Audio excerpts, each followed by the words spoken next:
하나님 말씀 로마서 11장 1절에서 10절까지 말씀입니다. 로마서 11장 1절에서 10절입니다. 오늘은 9월 25일 토요일 아침입니다. 9월 25일자 본문 로마서 11장 1절에서 10절까지 말씀, 신약성경 254쪽입니다. 로마서 11장 1절에서 10절까지 말씀 교독합니다. 그러므로 내가 말하노니 하나님이 자기 백성을 버리셨느냐? 그럴 수 없느니라. 나도 이스라엘이니요 아브라함의 씨에서 난 자요 베냐민 제파라. 하나님이 그 미리 아신 자기 백성을 버리지 아니하셨나니 너희가 성경이 엘리야를 가리켜 말한 것을 알지 못하느냐? 그가 이스라엘을 하나님께 고발하되 주여 그들이 주의 선지자들을 죽였으며 주의 제단들을 헐어버렸고 나만 남았는데 내 목숨도 찾나이다 하니 그에게 하신 대답이 무엇이냐? 내가 나를 위하여 바알에게 무릎을 꿇지 아니한 사람 7,000명을 남겨두었다 하였으니 그런즉 이와 같이 지금도 은혜로 택하심을 따라 남은 자가 있느니라. 만일 은혜로 된 것이면 행위로 말미암지 않음이니 그렇지 않으면 은혜가 은혜 되지 못하느니라. 그런즉 어떠하냐? 이스라엘이 구하는 그것을 얻지 못하고 오직 택하심을 입은 자가 얻었고 그 남은 자들은 우둔하여 졌느니라. 기록된 바 하나님이 오늘까지 그들에게 혼미한 심령과 보지 못할 눈과 듣지 못할 귀를 주셨다 함과 같으니라. 또 다윗이 이르되 그들의 밥상이 올무와 덕과 거치는 것과 보응이 되게 하시옵고 그들의 눈은 흐려보지 못하고 그들의 등은 항상 굳게 하옵소서 하였느니라. 아멘. 하나님은 미리 아신 자기 백성을 버리지 않고 구원하신다고 말합니다. 그 예를 엘리야 시대의 바알에게 절하지 않는 7천을 남겨두셨다는 말로 사례를 들고 있습니다. 그러면서 지금도 행위가 아닌 은혜로 택하심을 따라 남은 자가 있는데 그 남은 자를 구원하신다고 말합니다. 근데 누가 택함을 받고 누가 버림을 받았는지 이건 전적으로 하나님의 주권에 달려 있다고 말합니다. 하나님을 믿지 못할 자에게는 혼미한 심령과 보지도 깨닫지도 못하는 눈과 귀를 주셔서 믿지 못하게 하신다는 것이죠. 이건 역시 하나님의 주권이죠. 그래서 은혜가 더 도드라지는 것입니다. 은혜를 가볍게 여기면 안 되고 은혜 받았다는 게 뭔지를 여러분들은 상대적으로 은혜 받지 못한 자가 어떤 자인지를 깨달음으로 은혜가 얼마나 가치 있고 귀하고 고맙고 감사하고 감격적인지 오늘 말씀을 통해서 깨닫게 되기를 원합니다. 오늘 질문은 누가 구원을 얻을 수 있는가? 누가 구원을 얻을 수 있는가? 이것이 오늘 질문입니다. 1절에서 4절까지 말씀, 하나님이 미리 알고 남겨두신 백성이 구원을 얻습니다. 하나님의 택한 백성이라고 자타가 알고 있던 이스라엘 백성들이 모두 다 구원을 얻지 못한다면 어제의 본문과 이어지는 것이죠. 그렇다면 이런 질문이 가능하죠. 그러면 이스라엘 백성들이 하나님이 버리셨다는 뜻인가? 대답은 그렇지 않다예요. 오늘 사도 바울이 얘기하는 게 그 얘기예요. 그렇지 않다. 버리지 않았다. 그걸 어떻게 하는가? 오늘 1, 2절에 그 얘기하잖아요. 나도 역시 정통 유대인이죠. 그는 이스라엘이고 아브라함의 자손이고 베냐민 지파고 어려서부터 할례를 받았고 가말리엘이라는 당대 최고의 유대 랍비로부터 문화에 들어가서 제자로 지냈고 그 사람이 유대인이 아니면 도대체 누가 유대인이냐 말이죠. 그러면서 하는 말이 나 같은 유대인 아주 골수로 뼛속부터 유대인인 나도 봐라 하나님의 은혜로 구원을 얻지 않았느냐. 그러니까 유대인을 하나님 버렸다? 라고 이렇게 전체로 통으로 그렇게 말하는 것은 옳지 않다라는 얘기를 하는 거죠. 그러면서 사도 바울이 어떤 시대를 끌고 드냐면 아합 시대 엘리야 이야기를 인용하고 있어요. 이게 열왕기상 19장 10절에서 18절까지 나오는 그 스토리예요. 엘리야가 주변을 돌아보니 기가 막힌 거예요. 이쯤 됐으면 하나님을 찾고 구해야 되는데 자기밖에 없는 것 같아요. 자기밖에. 하나님을 믿고 섬기고 따르는 자가 자기밖에 없는 것 같아요. 그래서 너무 막 한탄하면서 하나님께 호소하는 얘기가 나와요. 하나님, 지금은 다 모두 죽이고 선지자들이 저 악한 왕이 다 죽이고 하나님 택한 백성 다 죽이고 선지자 죽이고 저밖에 안 남았습니다 라고 탄식하면서 호소하는 그 내용이 나와요. 그런데 하나님의 대답은 뭐라고 그러죠? 그걸 인용하고 있어요. 인용하고 있어요. 아니다. 하나님 뭐라고 엘리야를 위로하는지 아세요? 아니야. 이런 악한 시대에도 바알은 대표적인 우상입니다. 바알에게 절하지 않은 7,000명을 남겨두셨다. 다 죽은 것 같아요. 근데 7,000이 남겨 있다는 거예요. 이 얘기는 하나님을 사랑하고 하나님을 경외하고 하나님을 섬기는 자가 이 악한 시대에도 남아 있다는 거예요. 그렇게 하시면서 너 혼자 아니야. 그러니 낭망하고 좌절하고 실망하지 마라 라고 그 위로하신 내용을, 이걸 위로하려고 여기서 지금 사도 바울이 끌고 들어오는 게 아니에요. 이렇게 악한 시대, 이렇게 유대인이 다 타락하고 유대인들이 전부 다 하나님을, 예수 그리스도를 배척하고 그래도 남은 자가 있다는 거예요. 남은 자가. 하나님 남은 자를 통해서 구원의 역사를 일으키신다는 얘기를 끌고 들어오려고 그 예를 끌고 들어오는 거예요. 우리가 이제 11월 달에는 다니엘 기도를 또 시작하는데 저는 아직도 기억이 나요. 작년인가 여러 강사 중에 탈북한 그 여성분 나와가지고 얘기해요. 어렸을 때 할머니부터 예수 믿는. 그분은 내가 말하는 투나 이 간증 내용을 들으니까 진짜라고 느껴지더라고. 진짜. 급조된 게 아니에요. 여기 와가지고 막 예수 믿는 척 이런 게 아니더라고. 정말 어려서부터 쭉 믿어왔던 거예요. 그 일제시대부터 할머니가 신앙을 유지하고 몰래 전수된 것이 그 손녀까지 내려간 거예요. 그것이 나중에 발각되고 고모 죽고 아버지 죽고 어머니 죽고 다 탕망에 끌려가고 극적으로 탈출해가지고 내려온 거예요. 그가 말하는 그 말과 그 간증과 그 찬양에서 알 수 있어요. 그건 옛날 일제시대 때만이 할 수 있는 얘기거든요. 그건 만들어낼 수가 없어요. 저는 그때 받았어요. 아, 이거구나. 저 북한 땅에 어떻게 종교가 유지되고 기독교인들이 유지될까라고 생각하는데, 여러분 생각하는 것보다 깜짝 뚜껑을 열면 놀랄 만큼 바알에게 절하지 않은 7,000이 남겨져 있으라고 저는 확신해요. 그리고 미안한 얘기인데 그들이 진짜 신앙을 유지하는 사람일 수도 있어요. 부품하고 숫자만 많고 그냥 믿는 척만 하는 남한에 있는 사람들을 오히려 걱정하고, 그들이 우리를 위해서, 우리는 그들을 위해서 기도할 것 같은데 거꾸로 그들이 우리를 위해서 기도한다는 말을 듣고 정말 부끄럽고 탄식이 됐어요. 저는 목회자지만 앞으로 향후 저는 굉장히 부정적으로 생각을 합니다. 기독교 교회가 점점 몰락할 거라는 게 느껴져요. 교회 지도자들, 기독교를 대표하는 지도자들이 썩었어요. 사고방식, 시대정신을 못 읽고 완전히 사회와 배치되는 얘기를 하고 있어요. 권력에 따라가고 있어요. 하나 단적인 예, 조영희 목사가 죽었을 때 그 꽃장식한 거 보세요. 임금이 죽어도 그렇게 안 해요. 대통령이 죽어도 그렇게 안 한다고. 결정적인 것, 윤석열이가 딱 왔을 때 어떻게 그 시간에 다 모였을까요? 김장한 목사, 오정현 목사, 다 내놓으라 하는 사람들이 모여가지고 안수기도 합디다. 윤석열이 기독교인도 아니고 불교인인데 썩었어요. 그걸 다른 국민들이 딱 바라볼 때 어떤 느낌으로 바라보겠어요? 기독교가 저게 한통 속이구나, 썩었구나, 이런 느낌 확 받을 거예요. 앞으로 점점 몰락해 갈 겁니다. 망해갈까란 얘기예요. 그런데 저는 그 가운데도 소망을 가져요. 어떤 소망?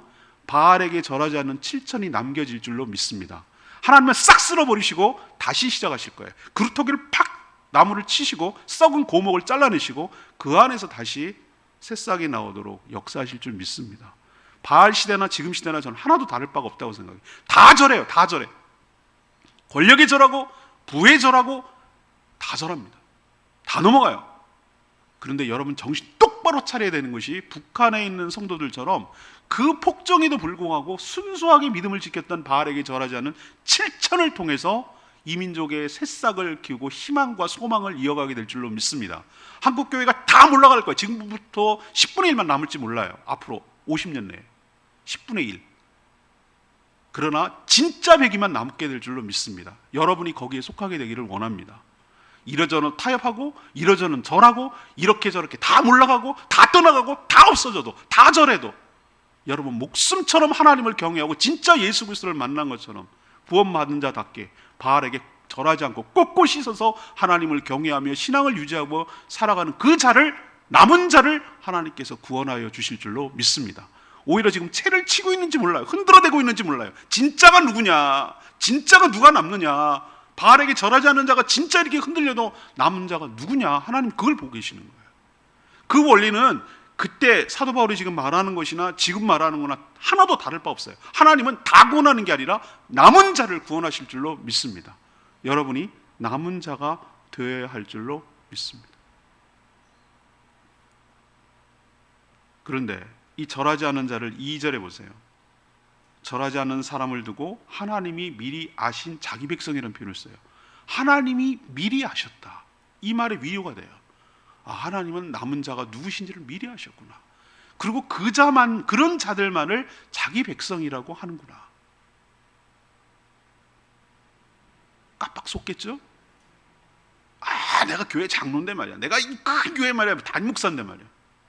그걸 하나님의 백성이라고 하지 않고 바알에게 절하지 않는 자를, 택한 자를 자기 백성이라고 하신다고.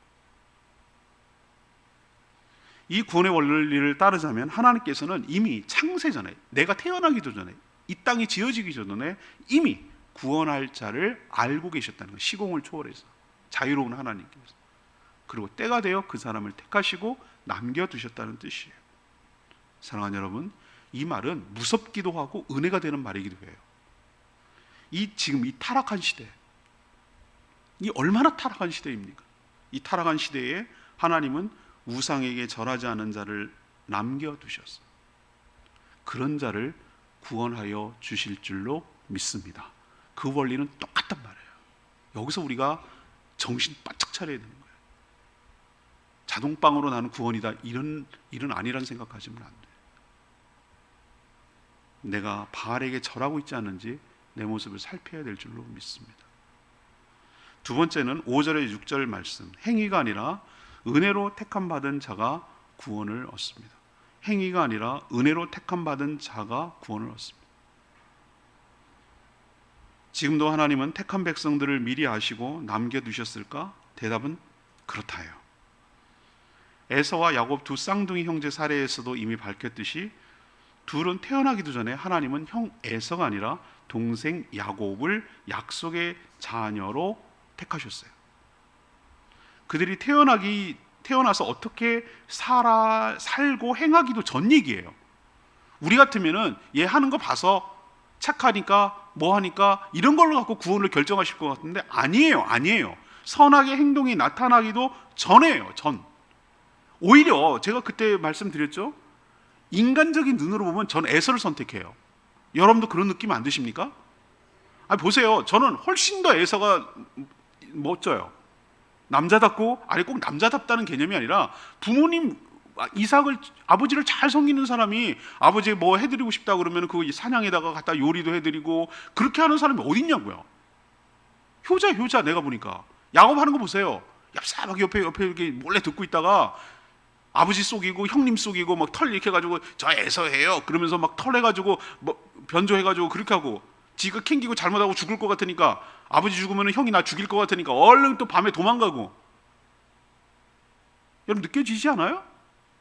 형이 또 돌아올 때 죽일까 봐 막 선물 먼저 보내고. 이제 창세기 묵상할 때 나올 거예요. 인간적으로 보면 야곱 진짜 아니에요. 제가 보기에. 근데 어째요? 하나님이 야곱을 선택한 걸? 이걸 어떻게 설명할 거냐고요? 이래서 은혜라고요. 하나님이 그 야곱을 선택하시고 그렇게 얍삽하게 사는 것을 꺾어버리시려고 약복강에서 이제는 딱 외통수에다 집어넣으시고 자기를 죽이는 작업을 시키는 거예요. 씨름했다는 게 무슨 이렇게 막 씨름했다는 개념이 몸부림친 거예요. 하나님 나 살려주지 않으면은 여기 못 넘어간다. 나 형이 죽이려고 지금 400명 데리고 칼 차고 왔다. 하나님 나 살려달라고. 근데 살기 위해서 네가 죽어야 돼. 네가 인간적으로 살아오고 얍삽하게 꾀로 살아오고 인간적으로 살아왔던 거 네가 죽어야 돼. 자아가 죽어야 돼. 십자가에서 죽어야 돼. 그리고 이제는 하나님 붙들겠다고 하고 하나님만 전폭적으로 의지하겠다고 하는 걸 살아야 돼. 그게 금이에요. 약복강의 씨름이. 거기서 꺾이는 거예요. 환도뼈가 꺾어졌다는 얘기는 자아가 죽었고 십자가 못 박혔다는 얘기예요. 그리고 나서 하나님이 살리고 그때 이름을 바꿔요. 야곱에서 이스라엘로. 그래서 나라 이름이 되는 거예요. 사랑하는 여러분, 하나님은 먼저 택하세요. 그리고 구원하시기로 작정하셨어요. 그리고 구원받은 자답게 만들어 가시고 꺾으시고 바꾸시고 이름을 바꾸시고 구원받은 자답게 살아갈 수 있도록 인도해 가시는 줄로 믿습니다. 그럼 이걸 뭐라고 설명할 거예요? 내 공로? 내 행위? No! 하나님의 전폭적인 주권, 선택, 그리고 은혜예요. 은혜로 구원받는 거예요. 만약에 행위를 따라 구원을 얻는다면 그것은 자신의 공로로 구원을 얻는 것이니 6절에 있는 표현대로 은혜로 구원을 얻는다라는 말을 할 수가 없어요. 하는 거 봐서 구원을 했기 때문에. 여러분이 하는 거 봐서 구원한 거 아닙니다. 여러분 명심하셔야 돼요. 교만하면 안 돼요. 이걸 순간과 은혜와 행위와 공로는 아주 한순간에 돌아갑니다. 제가 어저께도 회의했는데 그런 분들 꽤 많습니다. 처음엔 은혜로 시작했다가 내가 이 교회에 얼마나 기여를 했는데, 내가 여기서 이 교회 세웠는데, 내가 여기 뭐 했는데, 이게 바로 순간적으로 은혜가 공로로 바뀌는 순간입니다. 나의 나된 것은 저도 철저하게 다 버리고 내려놔야 돼. 내가 목회를 했어도 하나님의 은혜로 한 것이고, 그러니 나의 공로는 없는 거예요. 무언가 받아야 될 영광이 있으시다면 그건 하나님의 차지지 내 게 아니에요. 이걸 잊어버리는 순간, 은혜의식이 사라지는 순간 공로가 나오고 은혜가 떨어져요. 그럼 죽는 거예요. 오늘 그래서 구원을 얻는 누구라도 하나님 앞에서 사람 앞에서 자랑할 수가 없어요. 왜? 내가 한 게 아니기 때문에. 하나님이 다 전적으로 주셨기 때문에. 천적인 하나님의 구원의 은혜를 받기 때문에. 근데 이름은 이렇게 얘기하는 분은 이렇게 얘기하는 분이 있어요. 어차피 은혜가 계속되었으니까 될 거니까 막 살아도 되나? 아니에요. 여러분 그렇지 않아요. 정말 내가 은혜가 뭔지를 아는 사람이라면 그렇게 막 살지 않아요.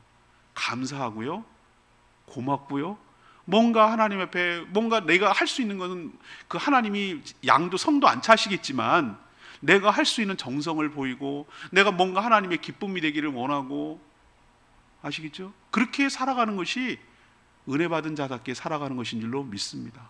제가 동물을 좋아해서 보는데 길고양이를 걷었더니 그 경찰서 앞에 초소 옆에 조그맣게 틈과 그 사이에서 먹을 거 주고 새끼 낳을 수 있도록 해줬더니 어머, 고양이가 재롱을 부리네. 고맙다고.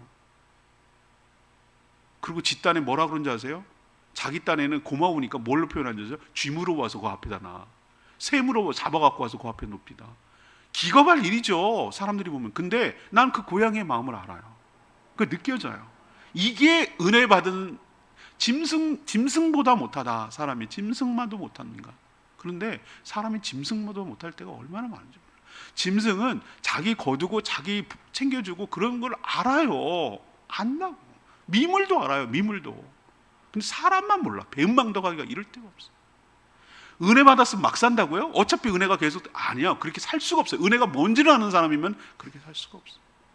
은혜 주신 그분께 감사한 마음이 생기고, 은혜 주신 그분께 뭔가 내가 그분의 기쁨이 되기를 원하고 싶고, 뭔가 내가 할 수 있는 일을 행위로 어차피 구원을 얻는 것은 아니지만 내가 뭔가 하나님의 만족을 드리고 싶고 기쁨이 되고 싶은 마음이 저절로 올라오게 돼 있어요. 자랑도 안 할 뿐만 아니라. 여러분도 오늘 두 번째 이 원리 꼭 기억하셔야 돼요. 행위가 아니라 은혜로 택함 받은 자가 구원 얻는다는 이 원리를 여러분들 꼭 기억하시고, 여러분도 그 원리에 따라서 은혜로 구원받았음을 잊지 않는 저와 여러분 되기를 소망합니다. 세 번째는 7절 10절까지 말씀이에요. 오직 하나님의 택하심에 따라 구원의 대상이 갈린다는 거예요.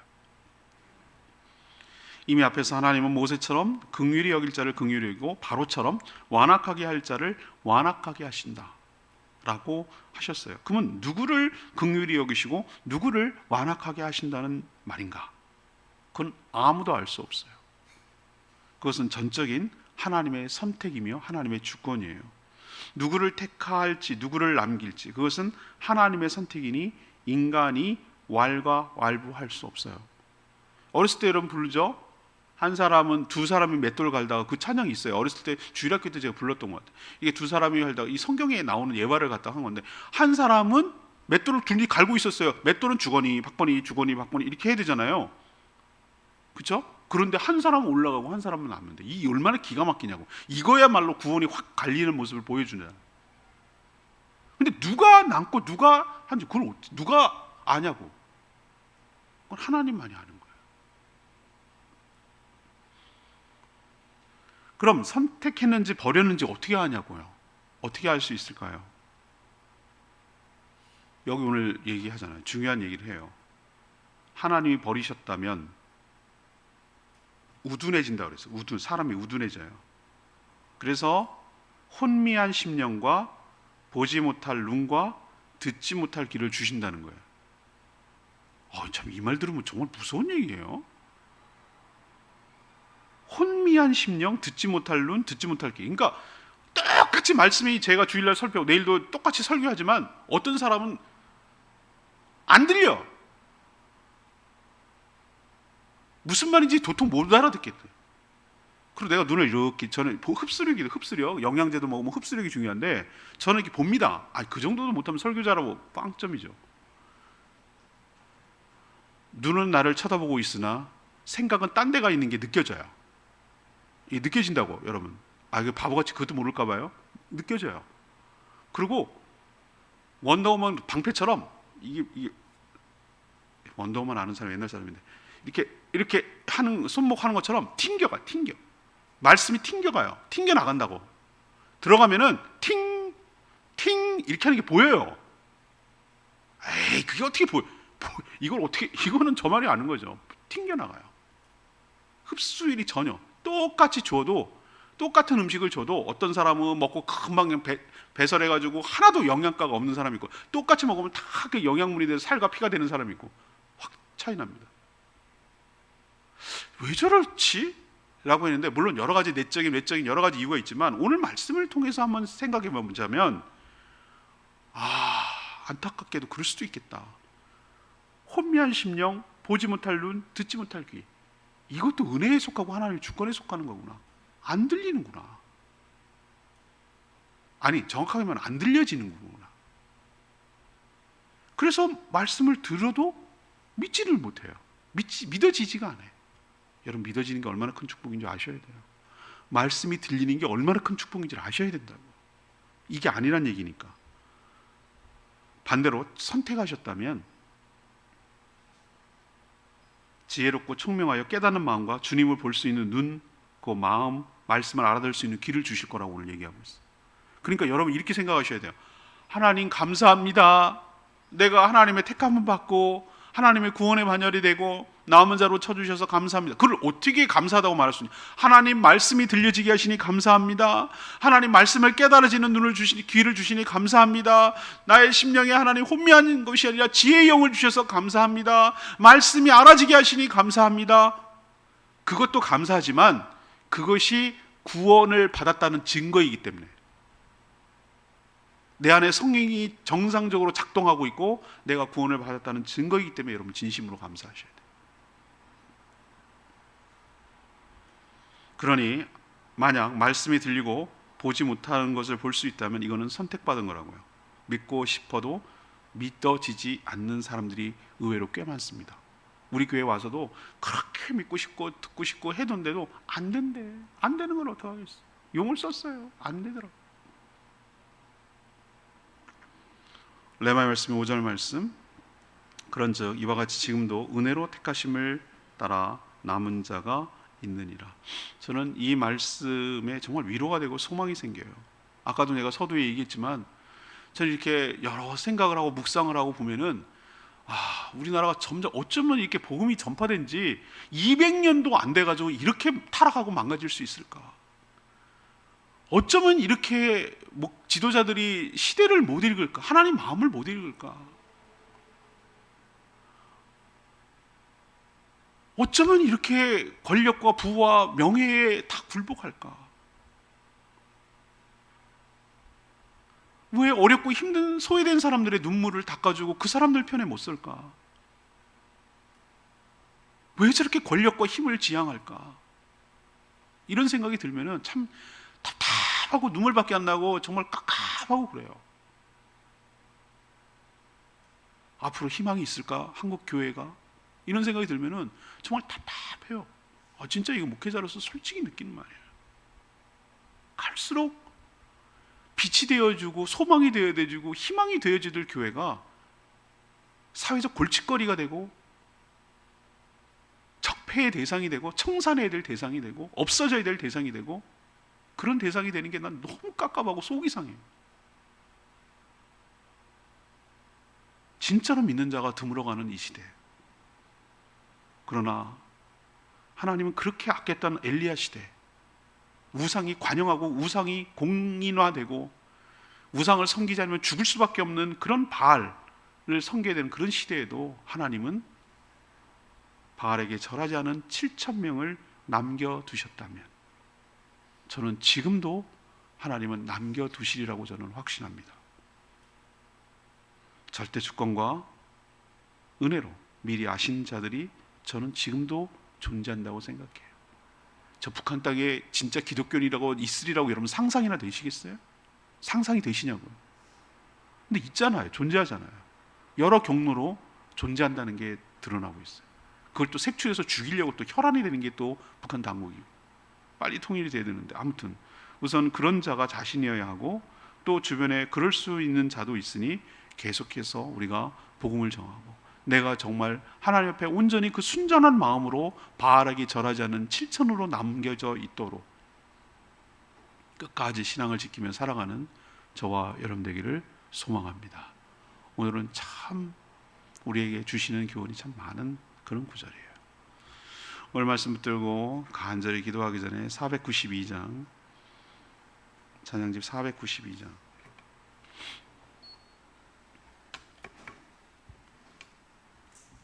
492장 부르고 기도하겠습니다.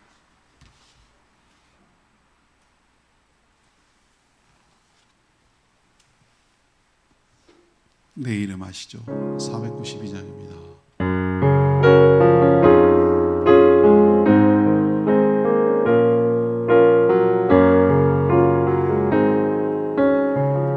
나를 지으신 주님, 나를 지으신 내 안에 계셔.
하는 거 봐서 구원했다면 나는 구원 못 받을 사람입니다. 나의 연약함과 악함을 내가 잘 알기 때문이죠. 나를 지으신 주님 내 안에 계셔서 처음부터 내 삶은 하나님 손에 있었죠. 내 이름을 아십니다. 나의 모든 생각도 아시고, 그리고 내가 살면서 답답해하고 힘들어하고 억울해하는 내 눈물도 아시고 그분이 닦아주실 줄로 믿습니다. 이 혼탁한 세상에 바알에게 절하지 않은 실천으로 나가서 구원의 반열에 동참하게 하여 주시고, 은혜로 구원받았으니 공로로 의식을 버리고 처음부터 끝까지 은혜에 감사하며 배은방덕한 삶이 아니라 은혜에 감사하며 감격하며 살아가는 인생 되게 달라고 주여 외치며 기도합니다. 주여 하나님, 나를 지으신 주님, 내 안에 계셔. 처음부터 내 삶이 그의 손에 있었죠. 내 이름 아시죠. 내 모든 생각도 내 흐르는 눈물 그가 닦아주셨죠.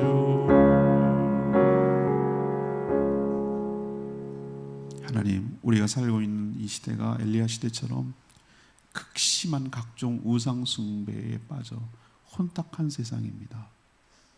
그러나 바알에게 절하지 않은 7천의 남겨져 있음을 믿습니다. 저희가 그 남은 7천이 되게 하여 주시옵소서. 혼자라는 생각 버리게 하여 주시고, 남겨져 있는 7천이 있음을 갖고 소망을 갖게 하여 주시고, 그런 자들이 되도록 복음을 전하는 데 힘쓰게 하여 주시고, 우리의 행위가 아닌 은혜로 구원을 주셨으니 감사한 마음 잊지 않게 하여 주시고, 복음을 듣는다고 다 믿는 것이 아니고 하나님이 택하신 것을 알고 택함 받은 것에 감사하게 하여 주시며, 저희 심령이 깨닫는 심령을 주셔서 보는 눈과 들리는 귀를 주셔서 말씀이 들려지게 하여 주시고, 말씀이 깨달아지게 하여 주시고, 말씀에 감동이 있게 하여 주시고, 말씀대로 살 수 있는 은혜를 부어 주시옵소서. 한국교회를 생각하면 답답하고 한심하고 깝깝하지만 바알에게 절하지 않은 7천이 남겨져 있을 줄 믿고 그루터기로 다시 시작하실 주님을 바라보며 소망을 갖게 하여 주시옵소서. 오늘도 간구하는 모든 기도 주님께서 응답하여 주시고, 주일을 준비하는 모든 손길들, 몸된 교회를 생각하며 아끼며 사랑하며 세워가려는 모든 성도들의 손길을 주님 복내려 주시옵소서. 코로나가 잠잠케 하여 주시고 일상이 회복되도록 은혜를 부어주시고, 저희들이 더 겸손하게 하나님 옆에 나아가게 하여 주시고, 성도들의 일터와 가정과 직장을 복내려 주시고 능히 감당할 수 있는 힘을 허락하여 주시며, 늘 일용할 양식을 구하듯 일용할 말씀을 주시고 일용할 은혜를 허락하여 주시옵소서. 내일 거룩한 주일, 다시 재개되는 주일 학교와 학생의 예배를 축복하시고, 또 모든 성도들이 함께 모여 하나님께 영광 돌리며 예배하게 하여 주시옵소서. 주님 손에 모든 것 맡기며 예수 그리스도의 이름으로 축복하며 기도합니다. 아멘. 오늘 하루도 주님의 은혜 가운데 살기를 축복합니다. 충분히 기도하고 하루 시작하겠습니다.